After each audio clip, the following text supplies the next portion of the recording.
Hi, all. Thank you for being logged on. We're just going to give folks one more minute and then we'll start. Thank you.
Hey, can you hear me?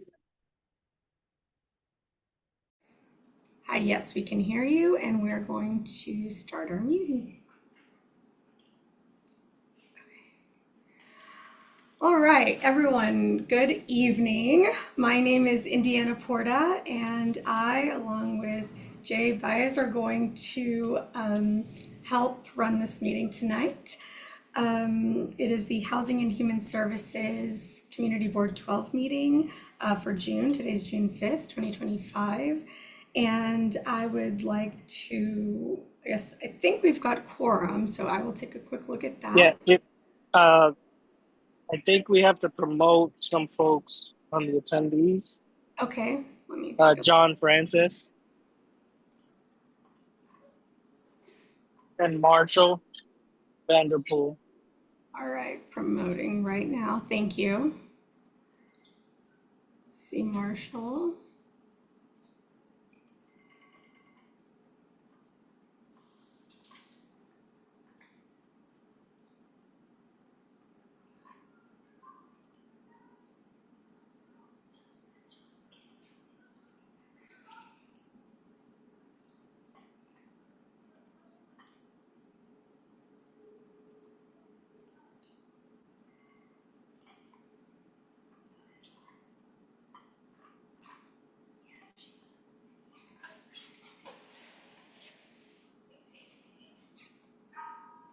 Okay.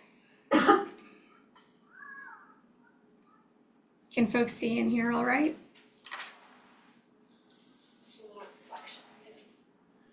Yep. Yeah. Hello.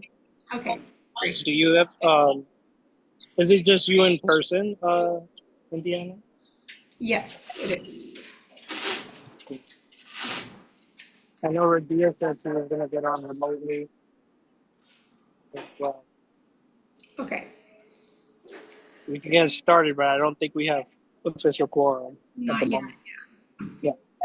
All right, so again, I'm Indiana Porta. I'd love for the other committee and board members to introduce themselves, please. I will cut this.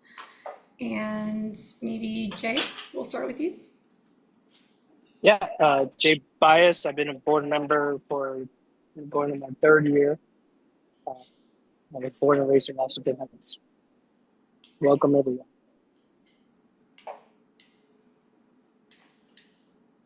I'll pass it to Marshall.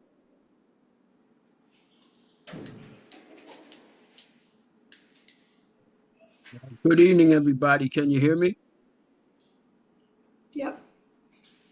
Great. I'm Marshall Vanderpool. I'm a public member of the Housing and Human Services Committee. I was formerly the first vice president of Dyckman Resident Association, Dyckman Houses, representing the residents of Dyckman Houses before the New York City Housing Authority. And I'll land my plane here. Thank you. Thank you. Hi, Tanisha. Oh, sorry, John Francis.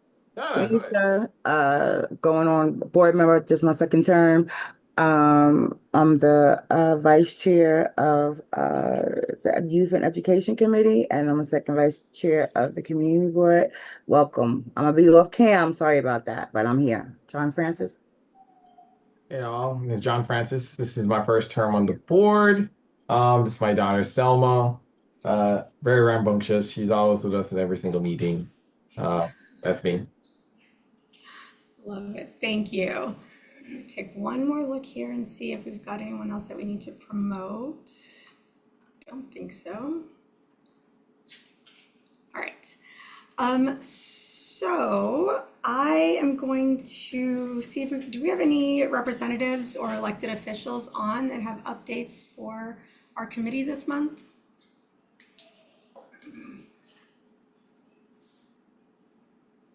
Check again in the messages. Nope, I don't think we do. All right, do we have any community-based organizations that are here to provide any updates or talk to the board? Check again messages. All right, moving right along. We've got then two resolutions that we'll be talking about and voting on tonight. Jay, do you have a preference on which of the two we cover first? Have you been involved with any of these specifically in the drafting? So, well, I helped update the rent guidelines board one, Okay, but if we could, can we just skip these for now to see if we could get like idea on? And we can go. I know the folks from the Fort Washington Church are there, yep. and so we could start with them. That way, maybe we'll have time and idea will join us. Okay, yeah, absolutely. So then we'll jump now to new business, and I will, in fact, will one of you guys go first? All right. And is it, Jay, is it 2 minutes for each person, or we don't have a time limit? We don't technically have a time limit. Being that they're a group, I think it's fine to bring 5 minutes to just, or you can ask questions if we have any. Okay, great, thank you. Go ahead. Hi, my name is Emily Santiago. I was at last month's Housing and Human Services meeting, and so I just kind of wanted to follow up on a couple of things. So we presented a resolution, and I watched the executive board meeting. So my understanding was that the resolution wasn't passed or wasn't moved forward, but there wasn't a lot of clarity from me in terms of like where that stands, in terms of like, has it just been kind of completely removed from the community board? Is there any, do you need more information, or are there gonna be any edits, suggestions, etc.? So kind of wanted to check on the status of I'm that. sorry, but I can't hear the speaker. Oh, should I sit at the table? Sure. Sorry. Yeah. Can you hear me now? You're better. Thank you. Can I just check one second? Make sure the right mic.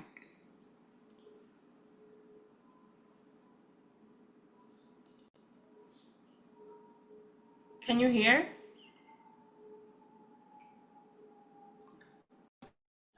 Yeah, we hear.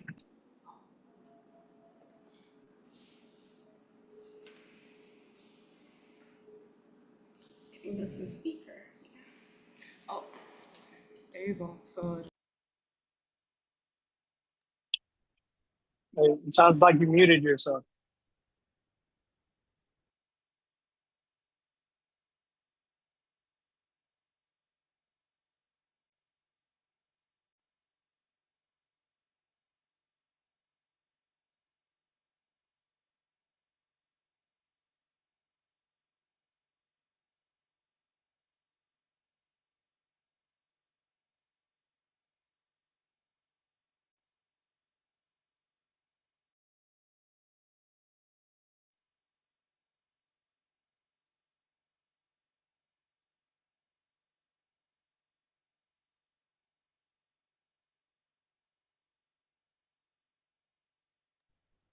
I think I can't see or hear you guys, but it was fine earlier. I just think whoever was speaking needed to be closer to the hour.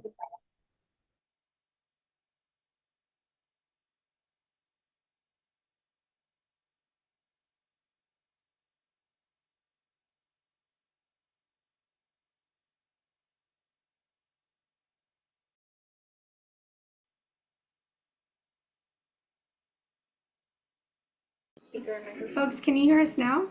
Yes. Yes. Now I can hear you guys. turn this. No, the owl when you're talking should turn towards the voice. Yeah, I don't think. Because I think we're not using the owl's microphone. But it's moving. See? It's moving. Yeah. He's moving towards my voice. Can they hear me? Is the volume all the way up? Folks, can you hear us? I made it worse. This is so really.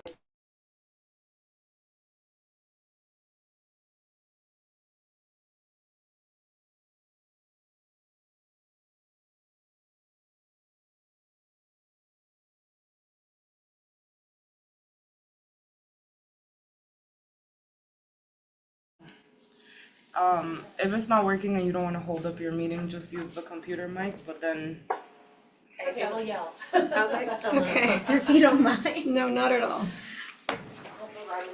Okay, can you hear me? Can everyone hear me okay now? Okay, it sounds like folks can hear me now. Way better. Awesome. Okay. Hi, I was saying my name is Emily Santiago. I came to the Housing and Human Services meeting last month and I brought a resolution related to the Fort Washington Collegiate Church closure.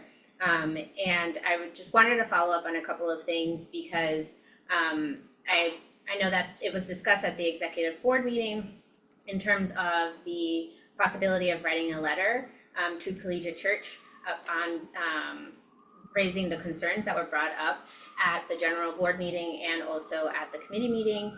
And then I also wanted to check on the status of the resolution, just because it was a little bit unclear to me from the executive board meeting where that stands. I know that it wasn't passed, but it was unclear whether it was just completely removed from the community board or if there's discussion about maybe making edits or changes or, so kind of wanted to talk through that. There's some other points too, but I'll stop there for now.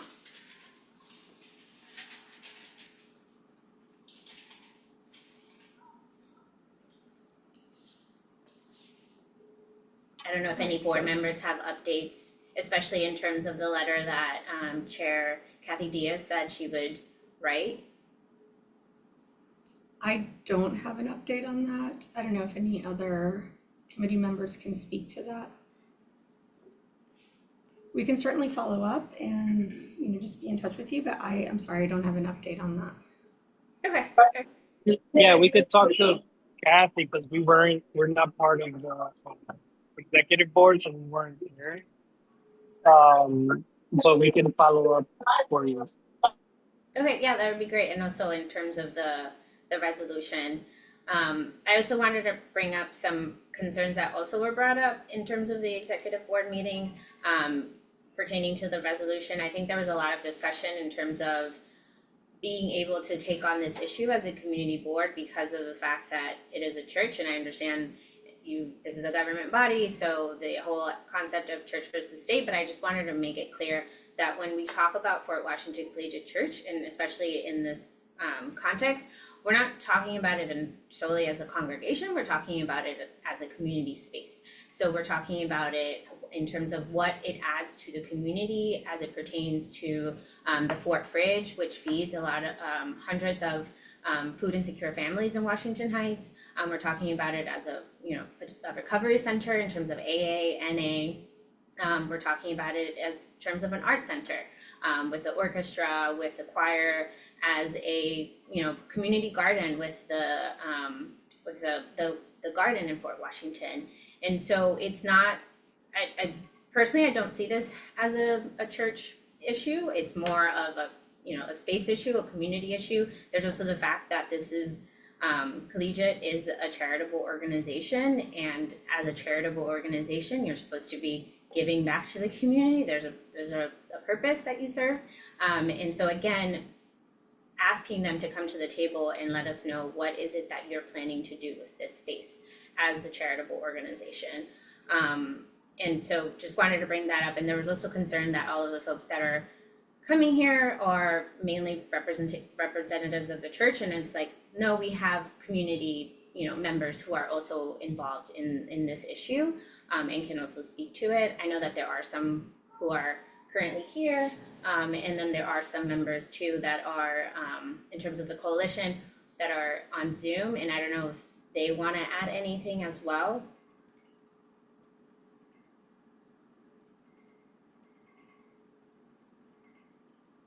I think, there we go. Someone raised their hand. Alyssa Sampson, I will turn your microphone on. Unmute, please, and then you should be able to speak. Can you hear me? The most basic question. Yes, we can hear you. My name is Alyssa Sampson, and I'm an urban geographer. I am not a member of the church. I am a community resident here in Washington Heights. And as a geographer, I am very concerned about the loss of community and green space in a neighborhood that is challenged in many ways in terms of how it looks at providing services.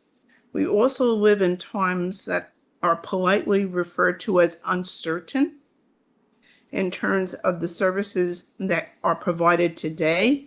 They cannot be counted upon tomorrow.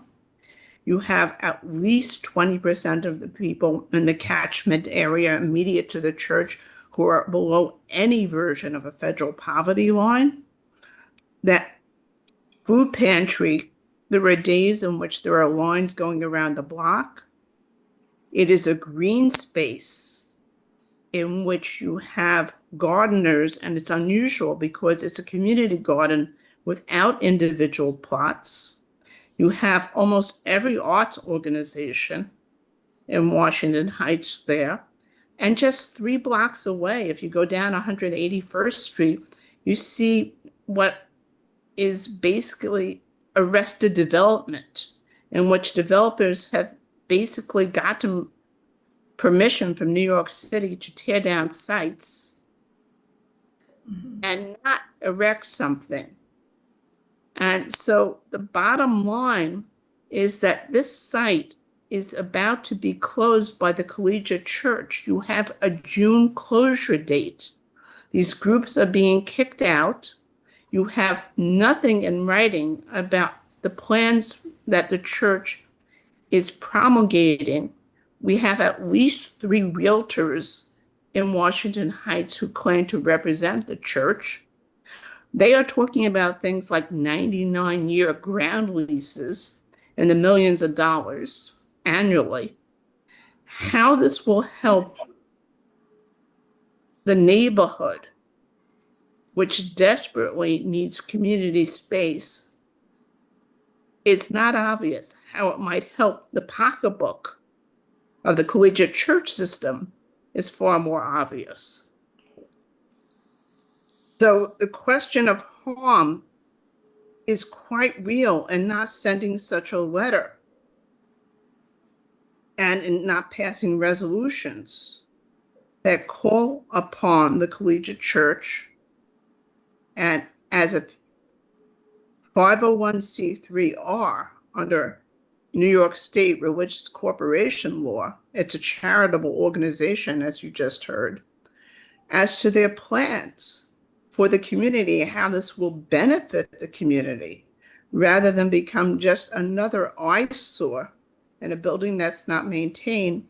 A church that actually has the oldest history, if you're a preservationist, in New York City. They have the first actual ecclesiastical charter from Dutch days. So there's an enormous amount of history and community attachment here.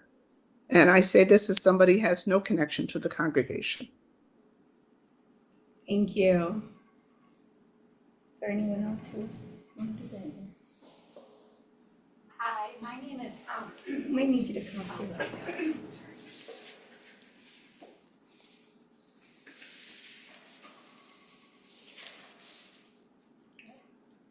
so my name is Deidre Gorgas.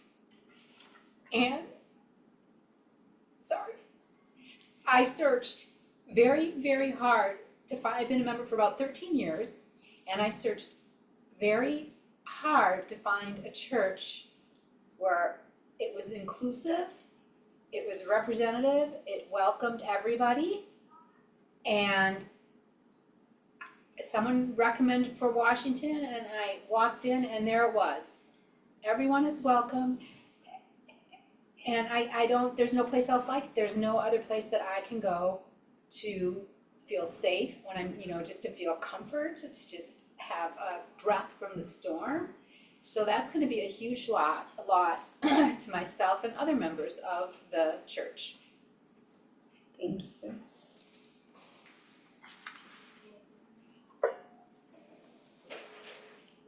Okay, so I have a couple of questions. I am on the executive committee, and I believe that we did have an extensive conversation Mhm. about what the appropriate thing to do was. Now, please remind me, who owns the church? Collegiate church. Right. So it's they own it, right? Mhm. So I want y'all to consider that this is a piece of property that they own. And even though we know everything it's been to the community and we know the services that it provides, I just want y'all to just keep in mind that while we will do everything that we can, at the end of the day, they own the church. So I would like to know what advocacy are y'all doing, Alyssa? I see you coming off mute. Let me finish my question. What advocacy are you doing with the actual owners to get them to work with you to try to keep this church open for all the services, not even for the religious aspect of it, right? Because as a community board, where our interest is in the space that it holds for the community. So I agree with that. As someone who was born and raised here and fight for community spaces all the time in my neck of the woods, I understand that. But I don't. That's an issue if the people who want that own the church is the people that is closing down the church with all of its services. Does that make sense? Yeah, no, that completely makes sense, and we understand that it is technically private property, but the issue again is that there hasn't been any type of transparency in terms of what their plan is with this space. And at the end of the day, it's going to affect our community, not their community. And by their community, I mean the fact that this church is, or this space, I should say, once it is no longer a church, no longer a community space, is going to be used to profit 3 other neighborhoods that aren't Washington Heights. And so we want to understand what is this going to be used for, because at the end of the day, the ones that are going to be affected by it and aren't going to see aren't gonna have any profit from it is gonna be us who live here. And we have reached out to them, we have asked them to have a meeting with us, to be transparent in terms of what, you know, they are going to be doing with this space and to have a conversation with us. And so we're also asking for the, you know, community board support in you know, advocating for this. And then there's also the fact that we do have concerns in terms of how they've gone about this process, which we are bringing to the Attorney General. And because there are, you know, they are a church and they this is private property, but there are regulations that need to be followed when you dissolve a church and when you dissolve a space like this that we are concerned weren't followed. And you know, and also in terms of like the real estate deal. So there is also that component as well that we want, you know, to have a more clarity on. Okay, so your ask from the community board is to basically back you up in asking for transparency of if this community space is dissolved, what will they do with it? That's fair. So I will take that back to, you know, my chair. Can I ask a question? Do you know what the space is zoned for? I'm sorry, I didn't hear the second half of your question. I'm asking if you know what the space is zoned for, the land use space. What it's zoned for? Oh, zoned for? That I don't know. I'm only asking that because I believe, you know, if they're gonna sell it to someone to, you know, like remodel or rebuild something there, and it requires it has to go through a land use process to change its zoning. That is one avenue that your city council member can help you with, and it's something you can discuss with the owners and saying like, well, if you're not going to work with us, we'll work against you, to basically block you from changing the zoning laws to let you build whatever you want. Thank you, Jay. Alyssa, I'm going to unmute you now. Simply wanted to remark on a technicality that was asked about. The AG has to be involved in the sale of any religious institution's assets. In other words, it's not like a private property owner who owns a lot as of right can simply do a sale and do the usual things and go through the DOB and zoning process.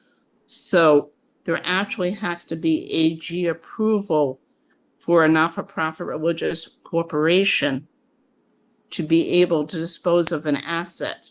And in this case, it's not actually clear to me as a geographer, it's disposing of an asset in part because there's extant buildings there, there's the green space, and the realtors are promoting 99-year ground leases, which is an extremely unusual option in terms of land use, because the courts started in the 18th and 19th century saying it's a confusing sort of terrain if you only own the ground for a certain amount of time and you don't actually, it's not a full property transfer. So this is part of why it needs AG review regardless of the merits of the proposition. Thank you. And have you already approached the AG about this? Yeah, we've been calling for community members to reach out to the AG, and then there's been a complaint filed. Thank you. Has your city council person reached out? Or state senator or assembly member?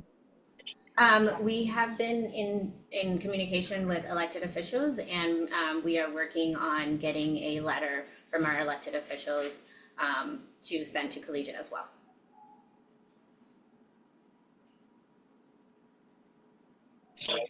I only ask because I'm sure the AG can give you a response much quicker if they actually reach out. There are some other members who have their hand. Let's see. All right. We've got one other member or participant here. Gwendolyn, I need it. Here we go. All right, Gwendolyn, go ahead. Hi, good evening. I'm Gwendolyn Kingsbury. I'm actually a deacon as well as a neighborhood member. I actually had my hand up before Emily spoke. She answered the question so eloquently that I actually don't really need to follow up. I put my hand down. But yes, Thank thank you. you. Thanks. All right. Is there anybody else? I think that's everybody from what I can see. Oh, I think I'm not. Oh, there's one more. Okay. Annette, go ahead. So I just wanted to reference. I'm also from Fort Washington Church, and I am a deacon and have been a part of the congregation and neighborhood for my family is 3 generations there. So it's over 60 years. We grew up there as a child and part of the neighborhood, as well as just participated in all of the activities from 7 years old until my senior years. I just want to make a point that part of the dilemma with collegiate churches are the structure involved, and we are part of 3 other churches that are collegiate of those churches. We have had several meetings as part of the board to advocate for continuing and extending our tenure there. They have no plans as of yet that they have been transparent about. Our speculation is that they will not be selling that property. They will be using it as their revenue base for their other 3 churches, as Emily stated. And, part of the problem is that we do represent a neighborhood that is unlike the other 3 churches. And that revenue is, again, to reiterate what Emily is saying, is that will be supporting other neighborhoods. In addition to that, we presented a alternative plan for them through another development that was going to be able to sustain our church and also retain and maintain the green space and a lot of the community activities that we would be able to commit to the community and continue to commit to the community. So it is really imperative with this deadline that we do get the community support and, just advocate for us to be able to continue that in a way that we can still be the community of the church of the community and not of other communities, because they will utilize that space for whatever purposes. They have the air rights for that space, and that's why it is very lucrative for them, because they can put whatever they want there. So I just want to mention that as a congregant who's been there for over 60 years and has grown up in the community, this has been a vital resource, a safe place for many, many, many people. Thank you. Thank you, Annette. And whenever you say you mean the June closure date? Do you know the exact date? June 30th. June 30th. It's June 30th. Thank you. And, just to be clear, they are we are a multi religious space for the Fort Tryon Jewish community who hold services there on Saturdays, Fridays, and Saturdays. We've had other alternative religious groups come and visit us and things like that. But they are going to be there until November, while they are telling us that we have to leave our own space, which is why there was a lot of talk about from our board to be able to tell them, well, why do we have to go? And we had this high ticket, maintenance number that they projected onto us. And so there's a lot of history to how we've been fighting for this for 2 years.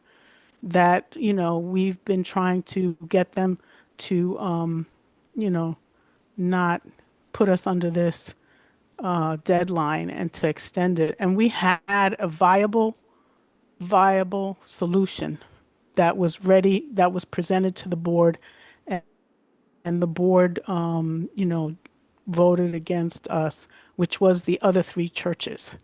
So we were outnumbered, basically. So this is why we are calling to action the community to please help us, push and make as much noise as we possibly can. That's as straight as I can put it.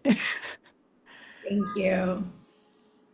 All right, I think there are some other hands.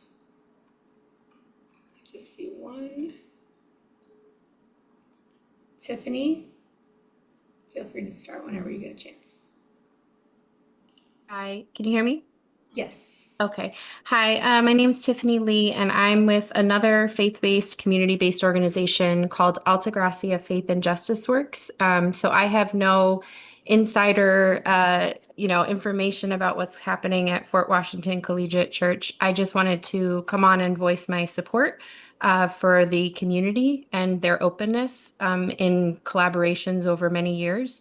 I first got to know them many years ago when we partnered through the Northern Manhattan is Not for Sale Coalition, advocating for tenant rights and a fair, inclusive process, related to the Inwood rezoning. Since then, we've also participated in many interfaith activities in the church space, a Thanksgiving dinner that is open to everyone in the community. And we also host a community fridge at our location up in Inwood at 205th Street. And so I know that, seeing the impact where we are and knowing that they're doing the same thing and that we collaborated, throughout the pandemic and all of the fridge network kind of starting up together, I just want to echo the importance as a community asset and just how welcoming and inclusive the space is for, those beyond the immediate congregation of Fort Washington Collegiate. So that's all I wanted to add. Thank you, Tiffany. And can you say again, what is the organization that you? Yeah, it's called Altagracia Faith and Justice Works. Thank you. All right, well, thank you so much to everyone who came and, all of your updates, your requests for action. Like Jay mentioned, we're certainly going to, let folks on the board know what you have raised and see what information we can find in terms of what's going on from our end. But thank you so much for your Can I time. actually add one thing? Sure. Sorry, and I'll just come up. So you Will you said state that, your name? Yes, my name is Miranda Fedock. I am an Inwood resident, not a church member, not a Christian, just really benefit, me and my community have really benefited from the space that Fort Washington Church provides to us and to the neighborhood, and yes, we're big fans. So you all said that you would check up on the status of the letter, which I'm really grateful for, that Kathy had said she would write.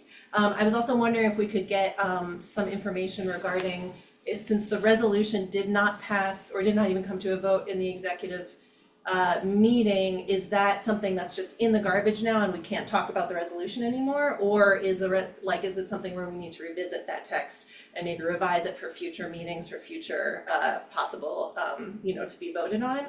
I also wanted to add one piece of information. I also watched the executive board meeting and saw that one of the concerns that came up over the, why it didn't feel right for folks to pass the resolution at that time was because there was a question about why we weren't bringing this issue to you all earlier. And I know Annette mentioned that this is something that the board has been working on for years with Collegiate. So I just wanted to highlight that the reason that the rest of us in the community hasn't really come to you all is because exactly of this issue of lack of transparency that Collegiate has brought.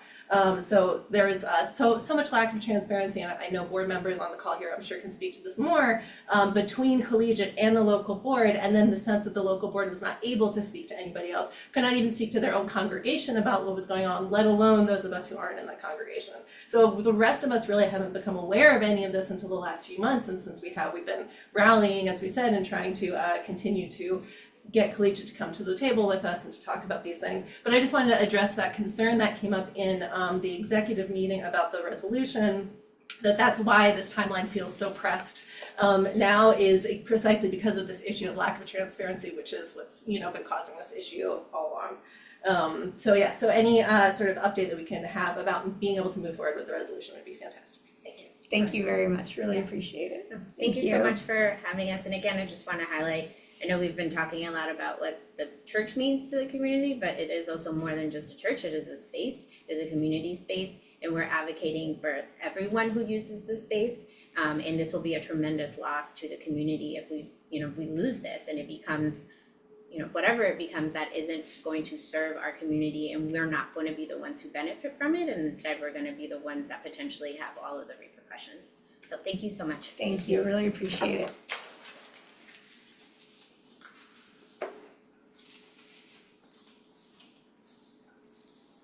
All right, and then just a reminder, in case you haven't, please remember to sign in. Yes. Thank you. All right. Let me see here. Got anyone?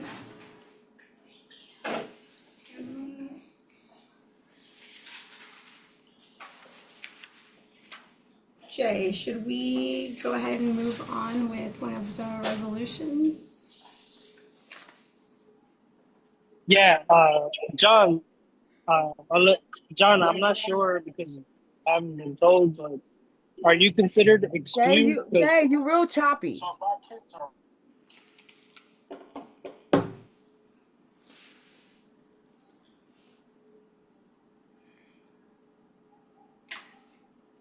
I think Jay was asking if John is considered part of the committee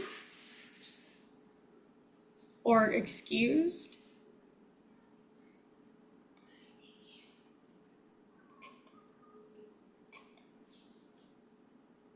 John, can you hear us? Let's see if you're...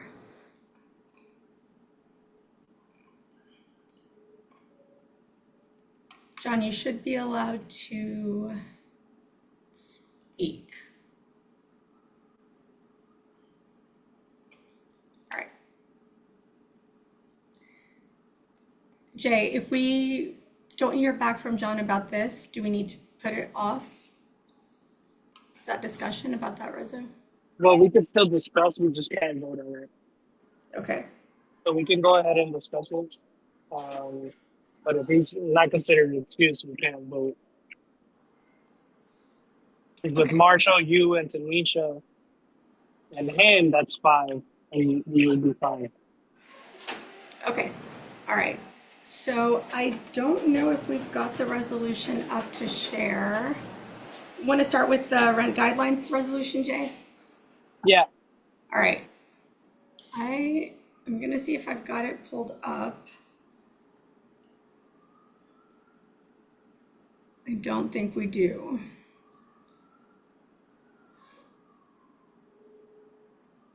Do you want to maybe talk a little bit about it, and I will see if I can get it shared on the screen?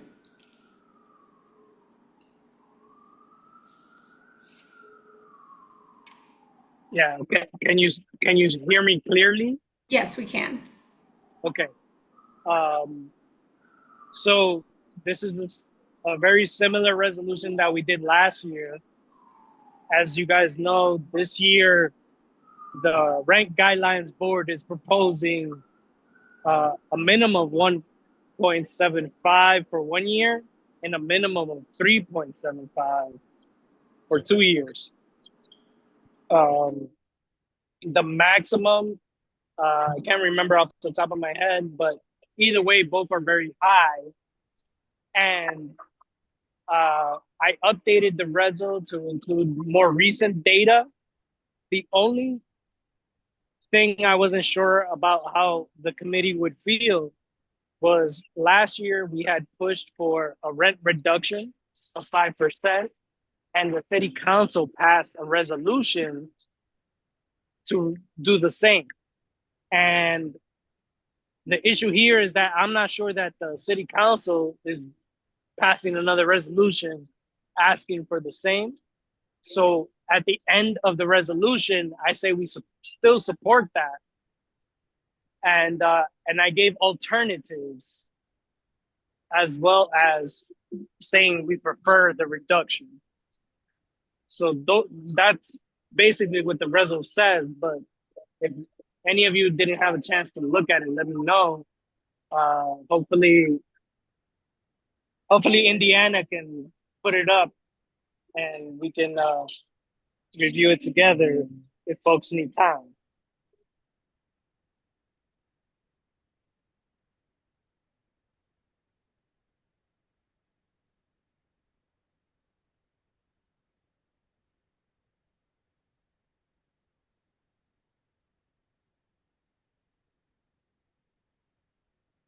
Thank you. We're working on pulling it up right now. Give us just 1 second.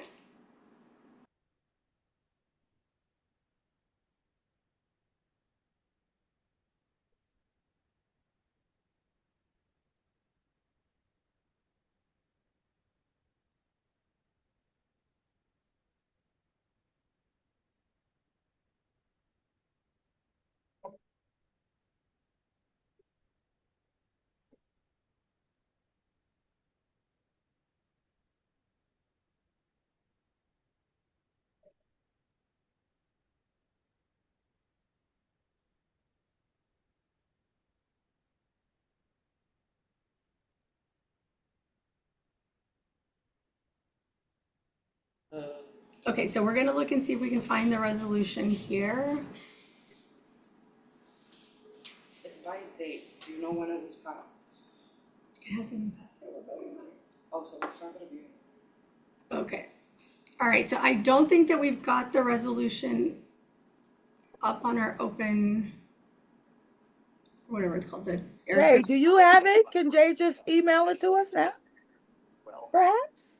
Because I was looking for it too, which is weird. Roughly a third of all building commissions in New York City. Okay, so let me close out of this, right? Stop share.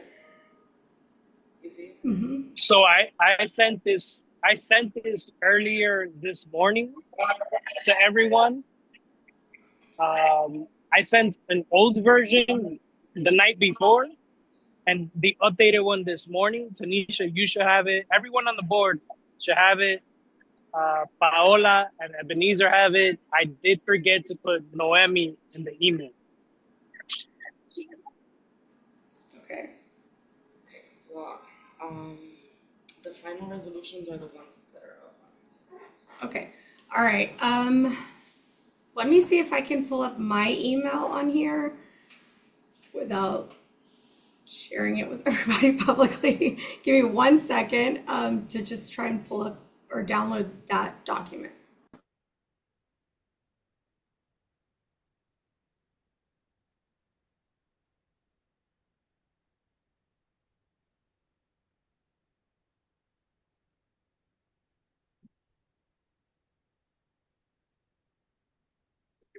I got it, Jay. Thanks.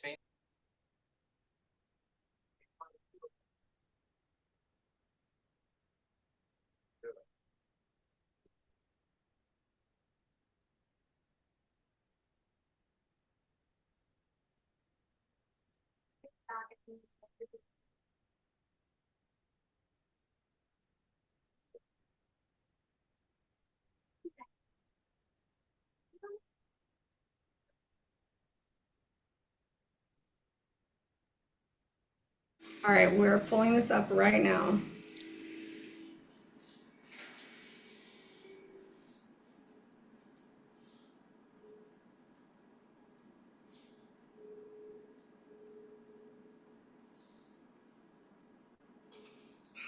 Folks, thank you for your patience.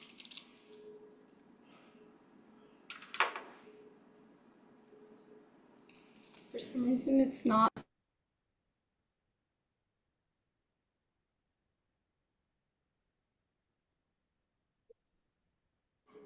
Jay, are you able to send it to Nomi? Because for some reason, it's not sending from my phone. I don't know if it's like a signal issue.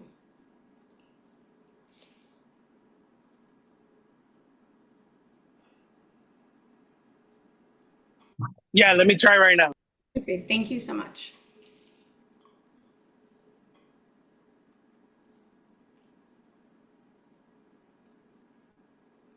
take this opportunity to say, Marielle, we miss you. Sorry, we're gonna get our act together, but you are missed. Coach.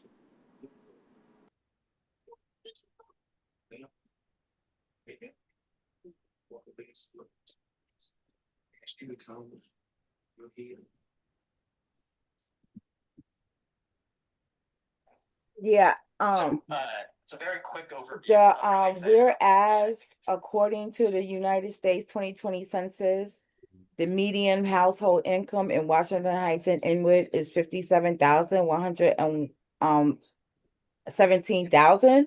While that's what they say, we know that's not it, right? So I think we spoke about this, about finding the AMI to the community, instead of using this number of $57,117, because you do know that is not the average salary for four in Washington Heights. Not in my neighborhood.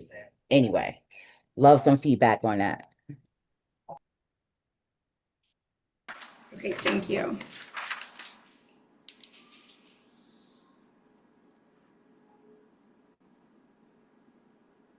I would say that we can change that, but we need a different actual government source.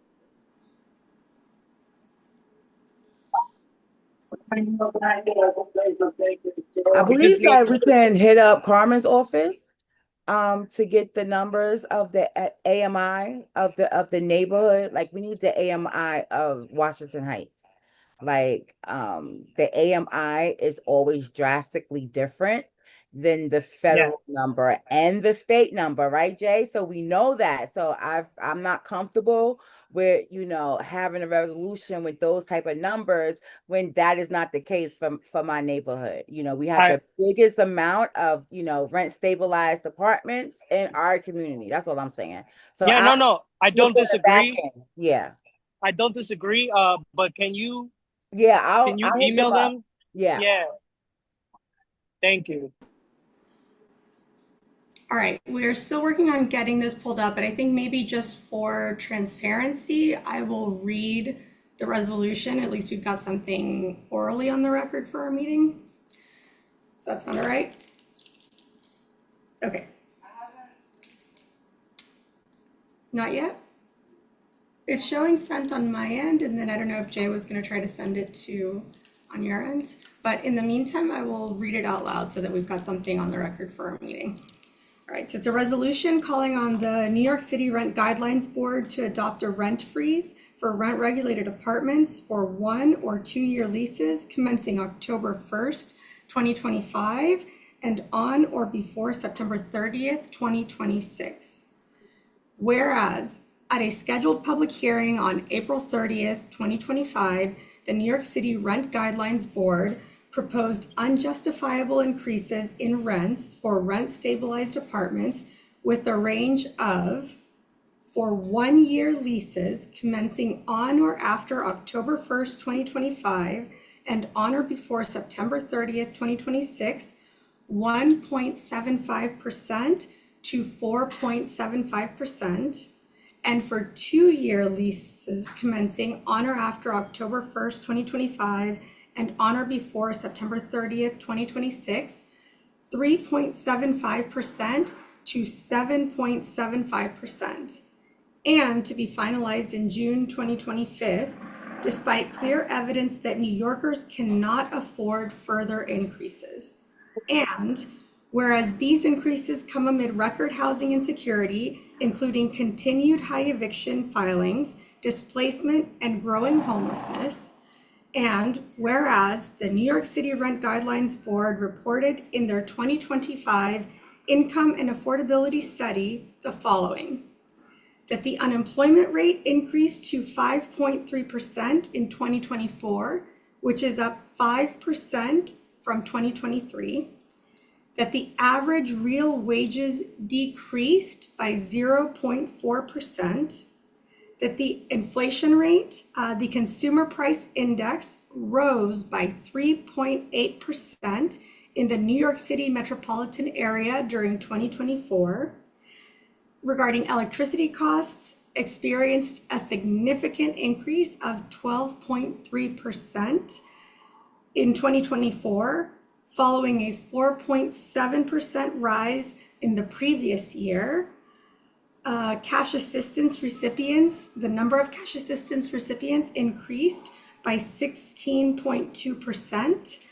That the homeless population in Department of Homeless Services shelters rose by 8.6%, and that residential evictions increased by 22.6% in 2024.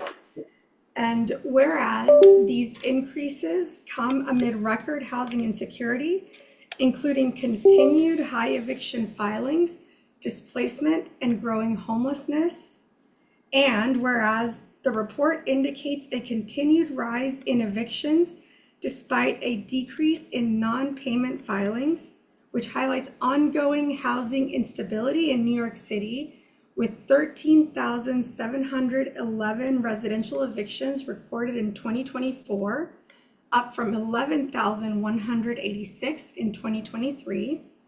Whereas as of June 2025, nearly 100,000 individuals, of which 16,500 are families with children, and includes over 30,000 asylum seekers that remain in New York City's Department of Homeless Services shelters and HERCs, a staggering number that reflects systemic failure to preserve affordable housing.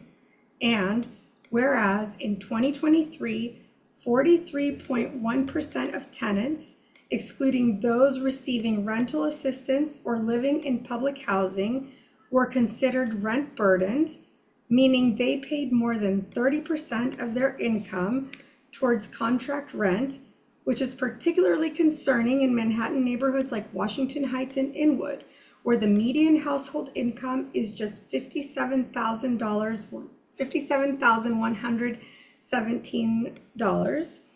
Whereas rent hikes disproportionately harm working class communities of color, seniors on fixed incomes, and immigrants who face rising costs of living while wages remain stagnant. And whereas New York City's poverty rate in 2023 rose to 25%, up from 23% in 2022. This means that 1 in 4 New Yorkers lived below the poverty line, nearly double the national poverty rate of 13%. And whereas the Rent Guidelines Board has a moral and legal responsibility to protect tenants' stability and health, and not simply to preserve landlord profit margins, particularly when major landlord portfolios have still yielded strong returns amid the pandemic and economic recovery. Now, therefore, be it resolved. Recognizing astronomical rents, inflation, among other challenges facing New Yorkers, including the looming cuts by the current federal administration, Community Board 12 of Manhattan supports resolution number 275 of 2024, which called for a 5% rent reduction and strongly urges the New York City Rent Guidelines Board to adopt a rent freeze or at a minimum the lowest proposed increase. Thank you so much. Thank you, I really appreciate it. Thank you. So I'm just gonna read, no, thank you so much for your help. I'm gonna read the resolved one more time. So Community Board 12 Manhattan supports resolution number 275 of 2024, which called for a 5% rent reduction and strongly urges the New York City Rent Guidelines Board to adopt a rent freeze or at a minimum the lowest proposed increase and consider a rent reduction, recognizing the overwhelming financial hardship faced by rent stabilized tenants as reflected. For a 1-year renewal lease commencing on or after October 1st, 2025, and on or before September 30th, 2026, 5% reduction. And for a 2-year lease commencing on or after October 1st, 2025, and on or before September 30th, 2026, a 5% reduction.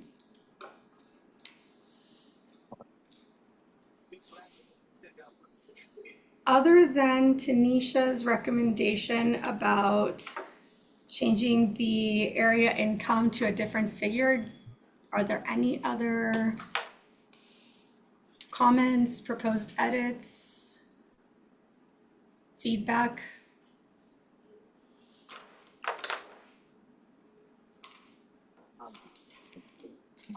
Yesterday, but I stayed up all night.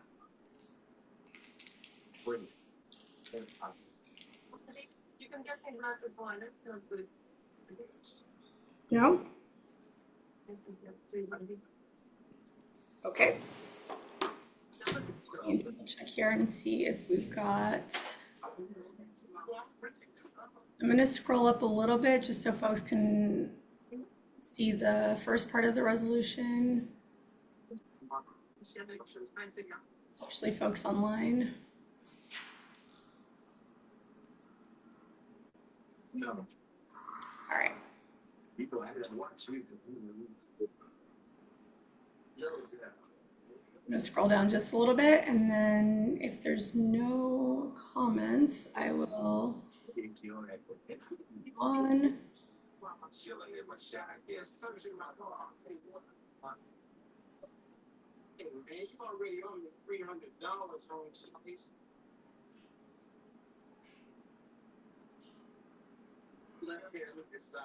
Okay. I'm gonna stop sharing the screen, and I'll first make sure that nobody has their hand up. I don't see any hands either, so I will stop sharing the screen. And Jay, I defer to you on what the next steps are for this.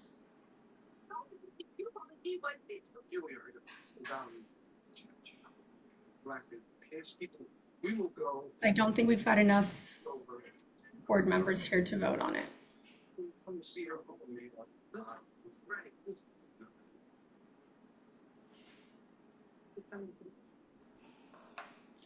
Jay?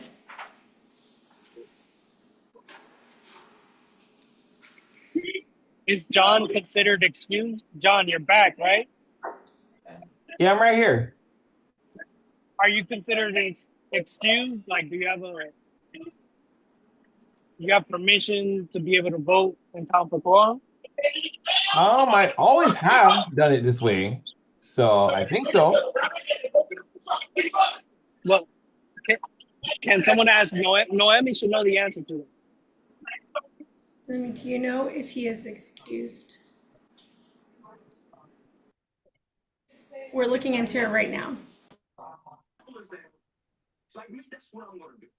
I don't know about you, but that's what I'm gonna do. So I'm gonna play this shit that everybody likes. I have my own voice, right? I'm saying, look, people are listening. I used to tell people, they listen. People are listening to my voice. Nobody's saying, what are you talking about? No way. You just said it. I didn't say nobody's coming home. I said more people aren't coming. That's what I'm talking So John is excused, but the issue that we have is I don't think Marshall is excused. So I'm not sure if he's able to vote.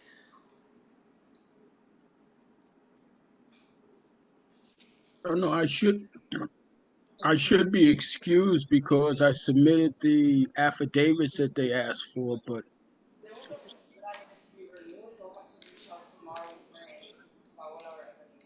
Okay, so what I'm hearing is that those documents needed to be renewed.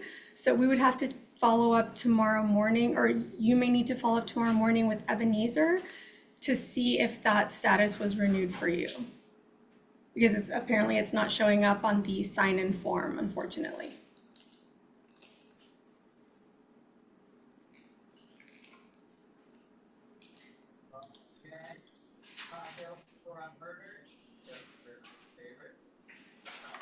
Okay. So I'm not sure what we do there. Tanisha or Jay or any folks have thoughts on what we do then? Regardless of anything, we can still take it to the executive committee The thing that you'll always to do get is passed for a vote. In the meantime, if we don't have quorum to pass it here, and I would ask that Marshall and John Francis follow up. Just gotta follow up with the chair. I think you both have reasons to be exempt. John Francis has a family, has a child in the back right now. So yeah, just follow up with Kathy about that, and we can send it to executive committee to vote on to bring it to the general committee. Thank you, Tanisha.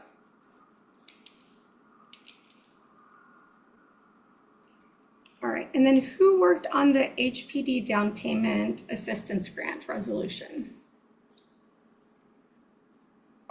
So that resolution was worked by Marielle, and the person that came to us last month on the issue. Mhm. And I left it as is because I wasn't part of the conversation. So just go through it, and if you guys have edits, we'll make those edits. Okay, thank you. All right, so I'm gonna try and, I don't think I've got that one uploaded either, so I will read it. This one is much shorter. Resolution calling for revisions to the New York City Housing Preservation and Development Down Payment Grant Assistance Program. Whereas a housing crisis exists nationwide in both the rental and home ownership spheres. Moreover, since 1970, the middle class today faces the double financial burden of slower income increases compared to the upper class nationwide. And whereas affordable housing is identified as the most pressing issue across multiple community districts, as shown in the chart below, and there's a chart. And whereas New York State has the highest wealth gap in the country, and whereas home ownership is the single largest asset of the middle class, the primary means through which the middle class builds equity and intergenerational wealth, while in 2020, the median net value of assets held by American households was the largest for real estate assets, and the median net worth of homeowners was $336,600, compared to just over $5,700 for renters. With research from the Federal Reserve Board of New York finding that home equity is a larger part of the net worth for Black and Hispanic households than it is for white households that own their homes, thereby making home ownership not only fulfill housing needs, but also contribute to economic growth. And whereas New York has the lowest home ownership rate in the country, and whereas the home ownership disparities among white, Black, and Hispanic communities in New York have historically been wide, in the last decade, these disparities have widened. And whereas the required down payment is identified as the biggest barrier to purchasing a home, and whereas through HUD's Home Investment Partnerships Program, HPD offers the Home First Down Payment Assistance Program to help qualifying applicants with down payment by providing a forgivable loan of 20% of the total cost of a buyer's first home up to $100,000. And whereas the Home First program's $850 application fee becomes an additional upfront financial burden for low to moderate income applicants, and whereas the current average application processing time can be between 4 and 6 months, this time delay added to the overall process and has adverse effects for applicants who jeopardize their chances of closing if the seller moves on to another buyer. Now, therefore be it resolved, Manhattan Community Board 12 supports the reduction in application fee for HPD's Home First Down Payment Assistance Program to a more reasonable fee of $250, as well as the capping of the application processing time to 2 months. Therefore, be it resolved, Manhattan Community Board 12 urges HPD not to disqualify applicants who, after submitting their application, must eventually close provided that their application was submitted at least 1 month prior to closing. Are there any thoughts or feedback on that resolution?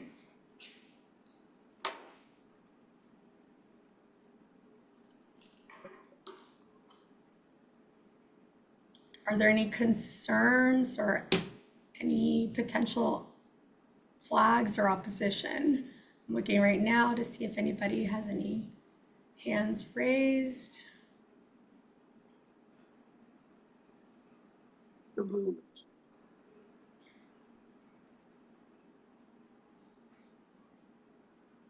Rudy, do you have anything that you want to flag or highlight about the resolution? Need a place to stay. No? For a while. All right, so is this another resolution that we will then advance and ask the executive committee to consider and vote on? Whatever. Contract stuff. Get a lawyer. Real lawyer. All right, I'm not hearing any opposition, and we certainly have talked about this, like I mentioned in a previous meeting, and there's somebody What's the deal with your relatives? Your uncles are plumbers. not muted. Your cousins are. Please mute Gwendolyn. I mean, it's still messed up behind. I hate to say this, G, but you got messed up, man. Why You can throwing also my mute them. I'm just trying to support. Got it. Okay, so folks, I am not hearing any opposition or any feedback. What I was saying is that we did have a presenter in a previous meeting and talked about supporting this initiative, and you know, I certainly still support it. So as long as other committee members still support it, then we can also advance this for executive board consideration and a vote. Does that sound all right?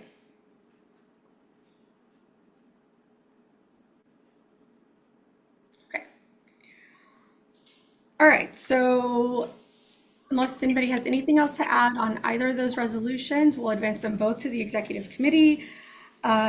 Is there any old business? Indiana, I would just motion for an actual vote on both resolutions together, and that with the stipulation that Tanisha wants an edit to the RGB one, and she'll get us those numbers. Okay. So I motion that if anyone wants to second. Second. Okay. Okay, call the roll vote. So just ask everyone for their vote. All right, so I vote aye.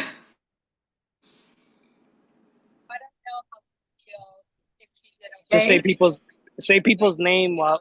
Jay? So yeah, I'm an aye to all. Okay, yeah, I'm an aye to all. Tanisha? Aye to both. Aye to all. Who was that? Sorry. John. John, okay. Marshall? Aye to all. Great. I think Radia's on, but I don't think she's promoted. Yeah, I promoted her. Okay. Let me triple check, but she should be. Let me see. It's just sufficient chance as our filters combo. Okay. All right, can you Sorry, guys, I can be aye to all. I didn't see you had promoted me. Thank you. The half pound or a pound? Thank you. These are, So, the motion to advance both resolutions for executive committee consideration passes. And Tanisha, you will send us the information that you want edited in the first rent guidelines board resolution. All right, thank you guys. Is there any old business? All right, is there any new business? Okay. Yeah, so they had a conference today that I attended. It was cool. Give me a second. This is something that our ex-chair had suggested we attend. It was the federal housing programs in New York City by the New York University Furman Center. And presented it in conjunction with the release of the State of New York City's Housing and Neighborhood Report. It was very interesting. They talked about some of the real dangers of losing federal money for things like Section 8 and things like public housing. I continue to say, and will say here again, that we need a plan from our elected officials. I do not really understand this wait and see. If we're looking at any recent moments in history when we have waited and seen the outcomes, that would be COVID-19. Okay? We waited and see on that too. We got to stay ready to get ready. So we will be sending this out in an email by our administrative, the website, which everyone can go on and see for themselves the state of housing in New York City as it pertains to the federal level. Thank you, Tanisha. And were there any like deadlines that we should keep in mind? Is it like, or just a general call to action and advocacy? Yeah, I'm gonna put it in the chat so y'all can see yourselves.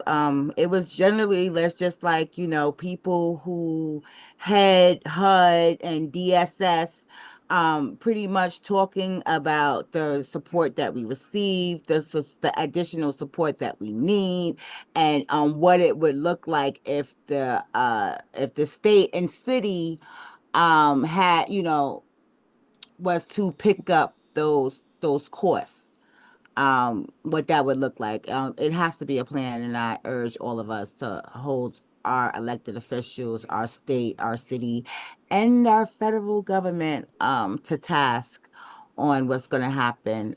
So far, we know they have passed a big, beautiful bill that is only big and beautiful for the very rich, very well off of us, and actually taxes the least of us more. A lot of threats when it comes to funding. A lot of funding that helps support our community. If we're talking about Medicaid and Medicare, if we're talking about Social Security, if we're talking about SNAP benefits, if we're talking about school food, even though it could be better, none at all is even worse. So all of these things are being talked about and happening at the federal level right now. We know that Republicans by 3 votes passed this big, beautiful bill in the House. I would like to say also that 3 Democrats died in office. If they had maybe have given up their seats and let someone else sit in there, this bill wouldn't have passed the House. But we have a real problem with our elected officials holding on to power and not really being public servants. So they have passed it in the Congress, in the House representatives, the Republicans who have a majority vote have passed this big, beautiful bill that is so the opposite. And now it's to the Senate, the federal Senate. Now, if the federal Senate passes it, then it will go to the man in the White House to sign into law. So right now it's really about holding our federal senators accountable. At the lead of that is Chuck Schumer. As the majority leader of the Senate, this bill cannot pass because it will hurt a lot of people in New York and definitely a lot of people in our community. So I put it in the chat. The website, you will see if you want to see the conference this morning, or you want to see the numbers and what it looks like. Please visit there, and also please advocate to your elected officials that we need a plan.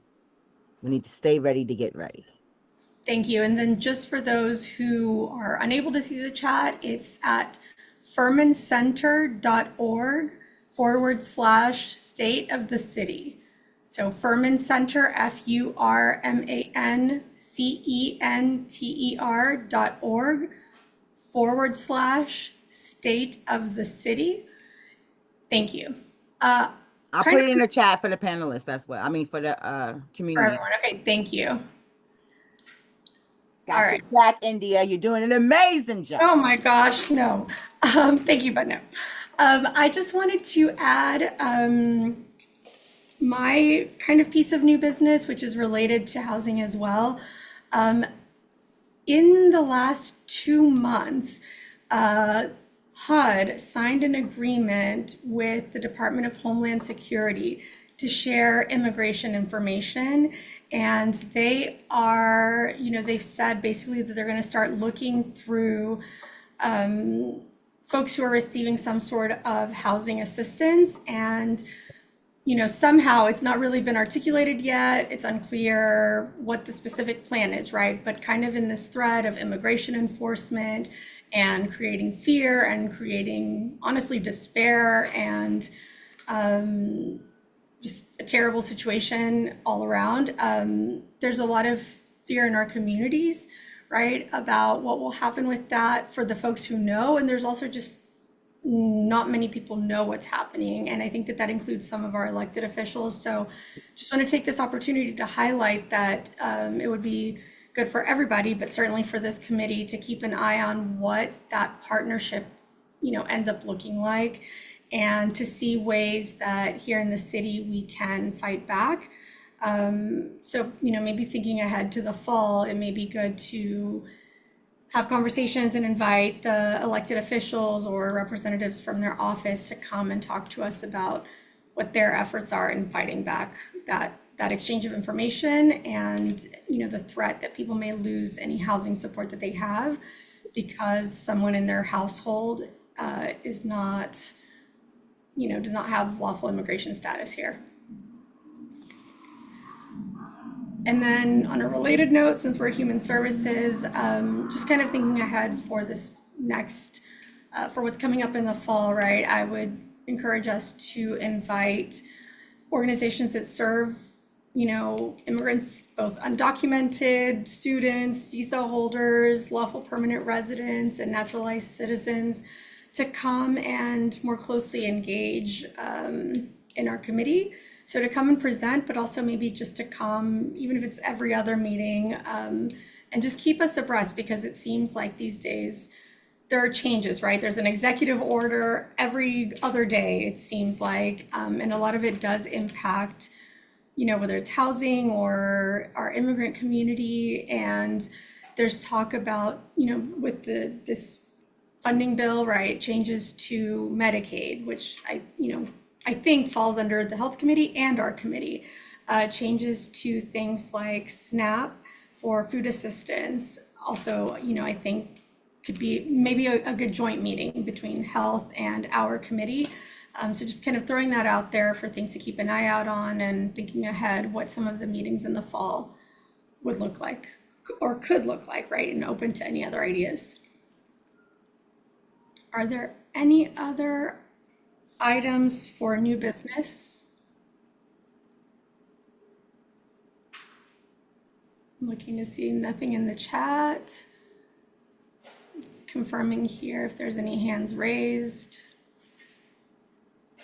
I don't see any hands raised. So, does somebody want to call for a motion to adjourn?